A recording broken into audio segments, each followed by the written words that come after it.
Yo, what is up guys, Delboy here, aka Blue Collar Sports TV. Hopefully you guys are doing well. If you're new here, smash that like, hit subscribe, all of that good stuff. So this weekend marks the return of Gervonta Tank Davis. First time in the ring for 14 months following his win over Ryan Garcia back in April of 2023. And he is fighting unbeaten Frank Martin. Of course, Tank Davis goes into this fight as a big favourite. He's more experienced, he's had more fights, he's fought at a higher level in comparison to Frank Martin. He's the bigger puncher, he's the A side, the politics are in his favour, and like I said, he's a significant favourite going into this fight. And when you look at it, you say to yourself, yeah, Tank Davis should win this bout, and I agree. But is Frank Martin more live in this fight than a lot of people are saying he is? I believe so. I believe he will give Gervonta some trouble in this bout. First and foremost, he's a taller, longer guy. Frank Martin is 5'8", whereas Gervonta Davis is 5'5.5". So, Frank Martin has a 2.5 inch height advantage, and he's also got half an inch in reach. Frank Martin has a 68 inch reach, whereas Gervonta has a 67.5 inch reach. Also, much like Gervonta Davis, Frank Martin is a southpaw, which, brings an interesting element to this fight. Because Tank hasn't fought a whole bunch of southpaws. He's fought a few, but I don't think he's fought a southpaw as technically sound as Frank Martin. Like I said, Frank Martin does the basics pretty well. He's got a good snappy jab, he's got a good snappy straight left hand, he throws straight punches pretty well, and he's also quite a good counter-puncher, in particular with his pull counter straight left hand. That's one of his best moves where he'll draw the lead, usually with a feint or whatever, throwaway jab. He'll draw a guy in and lean back and then fire the straight left hand. That's a good shot from Frank Martin. And yeah, like I said, he's got some nifty moves. He can put his shots together when he wants to. He's relatively sharp, he's relatively quick. And when he connects, when he puts mustard onto his shots, he can punch a little bit. I'm not saying he's a big puncher, but he can get a guy's respect, and we saw that in his last fight against Haratunian. I know he didn't look great in that fight. He was arguably losing until the 12th round, but, he dropped Haratunian late on in round 12 and won himself a fight. I look at Frank Martin, and he's got some ability. He can box a bit. And considering he started boxing at 18 years old, he's 29 now, considering he's come on this well, is pretty impressive, because I think there is some talent there. I think there is some skill there. I'm not saying he's the best in the world. I'm not saying he's even a top 5 lightweight, but I'd certainly class him as a top 10 lightweight right now. And yeah, like I said, considering he started at 18, I think where he's got to is quite impressive in and of itself. So he must have a degree of self-belief.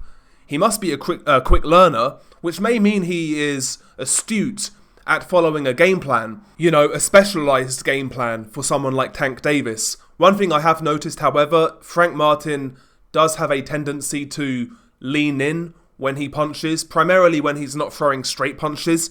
He does kind of lean in at times. Even with his straight left hand, he'll lean in a little bit too much for my liking. And against a guy like Tank, who's a counter-puncher, especially with that uppercut, that could be a problem for Frank Martin, because he'll lean in and his head is on centre line. The uppercut could be there for Tank Davis if he continues that habit. For me, Frank Martin in this fight, I think he needs to primarily keep this one on the outside and try to almost negate or ignore his counter-punch tendencies, because Tank Davis isn't a guy who really gives you much. He's not a guy who throws a lot of punches.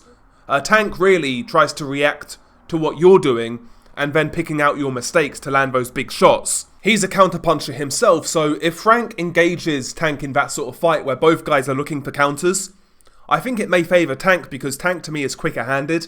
I think he's more explosive, and his counters, I think, will certainly be more effective in terms of scoring damage and hurting his opponents.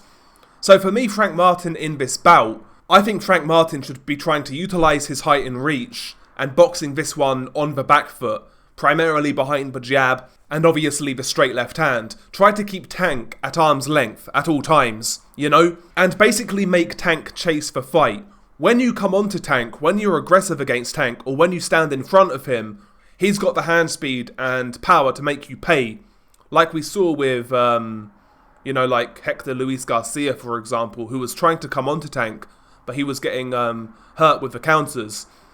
Same goes for Rolly Romero. He actually won rounds by being more active until he walked into that overhand left. You can still have success against Tank by coming forwards because Tank, again, isn't high output. You can outwork him, but you give him the opportunity to land those hurtful shots. Frank needs to be active with his lead hand, the jab, and the straight left hand, but I think he needs to be moving backwards and laterally against Tank Davis. Primarily circling to his right to evade the straight left hand, because Tank Davis's right hook isn't as developed as the straight left. The shot is still effective at times, but it's nowhere near as dangerous. Also, with Frank Martin in this bout, I think his guard needs to be better. He carries his guard a little too low for my liking, and it's primed for an overhand left, and his elbows are pretty far apart, which is primed for an uppercut. So Frank will need to tighten the guard up as well, raise the guard, and box out of that guard from distance, from a range, taking the half step back and trying to utilise height and reach. But again, do it with activity. I certainly think Frank has the ability and the output to win the early rounds in this fight. Tank Davis has lost rounds to lesser fighters than Frank Martin. Rolly Romero, for Christ's sake. Go back and watch that fight. Rolly Romero was winning rounds against Tank based on activity. He wasn't doing anything special. Rolly Romero can't box a lick. He can't box eggs. So Frank needs to be a lot more disciplined in this fight defensively, with his guard. And for me, he needs to be taking the half step back, moving laterally throughout this bout, making Tank chase the fight. Tank is not a good aggressive fighter. He's not great at cutting the ring off necessarily, in my opinion. He's effective when you give him counterpunch opportunities, when you stand in front of him. When you make him chase a fight, I'm not as convinced he's as effective. For small periods, even Mario Barrios showed that, and that was Mario Barrios who was weight drained, in my opinion. For me, the key here for Frank is pretty clear. He needs to box, he needs to move, he needs to keep a nice tight guard, and he can't afford to get in that kind of tit-for-tat game of lead hand control with Tank and try to play counterpuncher with a counterpuncher. I don't think Frank can afford to do that. I certainly see a way where Frank gives Tank a lot of issues in this bout, but ultimately I say this about Frank. At the end of the day, I expect this to be your typical Tank fight in the sense of he starts the early rounds a little slow, to where he's maybe losing rounds. By rounds 4, 5, maybe the big fight atmosphere starts to get to Frank, and by rounds 7 or 8, I think you'll see Gervonta land a big shot, either knock out Frank Martin, drop him, and then finish him, something like that. I think it will be competitive for a while, but I'm not convinced that Frank Martin has the level of experience for this fight, and I'm not convinced he has the chin to sustain those sort of big shots from Tank Davis. Maybe he's got a chin. I don't know. We've not really seen it, but I'm just assuming he doesn't. Personally, I'm assuming he doesn't have that sort of resistance to take those hard shots. I think it's going to be competitive. I think Frank Martin wins rounds, but I think Tank wins by knockout rounds 7, 8, 9, something like that.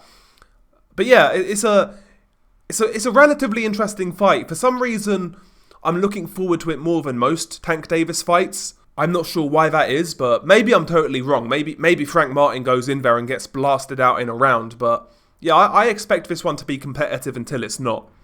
Anyway, share your thoughts below. Beanie Guy Del Boy. Peace.